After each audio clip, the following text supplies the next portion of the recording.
ভারতের ওডিআই টিমের vice captain Shreyas Iyer গত দুদিন ধরে আইসিইউতে অ্যাডমিট ছিলেন। শ্রেয়স আইয়ার এমন এক প্লেয়ার যার অনুপস্থিতিতে ভারতের ওডিআই টিমকে সমস্যার সম্মুখীনে পড়তে হতে পারে। তিনি একমাত্র প্লেয়ার যিনি ভারতের হয়ে বিশ্বকাপে ওডিআই ফরম্যাটে 3 নম্বরের পরে সবচেয়ে বেশি রান করেছেন। যে খেলোয়াড় পাঞ্জাবকে ফাইনাল নিয়ে গেছেন, কেকেআরকে চ্যাম্পিয়ন করেছে, আবার মুম্বাইয়ের ডোমেস্টিক টিমকেও চ্যাম্পিয়ন করেছেন। যে খেলোয়াড়কে ভারত ভরসা করে, সে বর্তমানে গত 2-3 দিন ধরে আইসিইউতে অ্যাডমিট ছিলেন। হ্যাঁ, তার সাহস এবং শত মানুষের প্রার্থনার জোরেই মৃত্যুর মুখ থেকে উদ্ধার হয়েছেন। ইন্ডিয়ার অস্ট্রেলিয়ান থার্ড ম্যাচে ক্যাচ নিতে গিয়ে ভারসাম্য হারিয়ে পড়ার কারণেই কঠিন ইঞ্জুরির সম্মুখীন পড়তে হয় তাকে।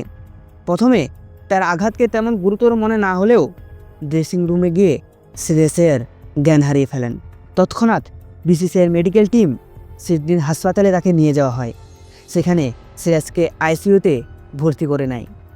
জানা যায় সেই আঘাতে তার প্লেয়ার হাড় ফ্র্যাকচার হয়েছে। তার ইন্টারনাল ব্লিডিংয়ের কারণেই তার পরিস্থিতি কঠিন থেকে কঠিন হয়ে উঠছিল।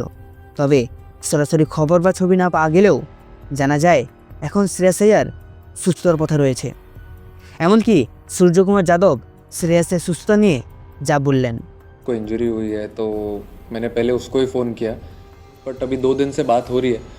He is been replying. अगर वो फ़ोन पे रिप्लाई कर रहा है मतलब ही इज़ स्टेबल, और डॉक्टर भी है वहाँ पे साथ में। तो এমন পরিস্থিতির কারণেই তার পরিবারের জন্য ভিসা কাটিয়ে তার কাছে নিয়ে আসা হয়।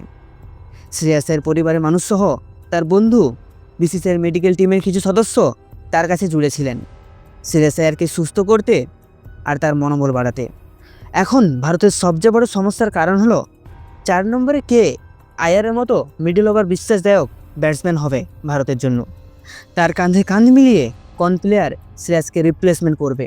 কারণ 2027-এর ওডিআই বিশ্বকাপের আগেই হাতে গোনা কতগুলি সিরিজ রয়েছে, যেখানে শ্রেয়সের অনুপস্থিতি ভারতের জন্য বড় ধাক্কা।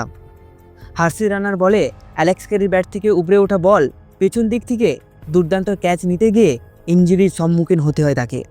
সেই মুহূর্তে একটি উইকেট পড়ার পর রোহিত শর্মার সেঞ্চুরি এবং বিরাট কোহলির হাফ সেঞ্চুরিতে ভারত জিতে যায়।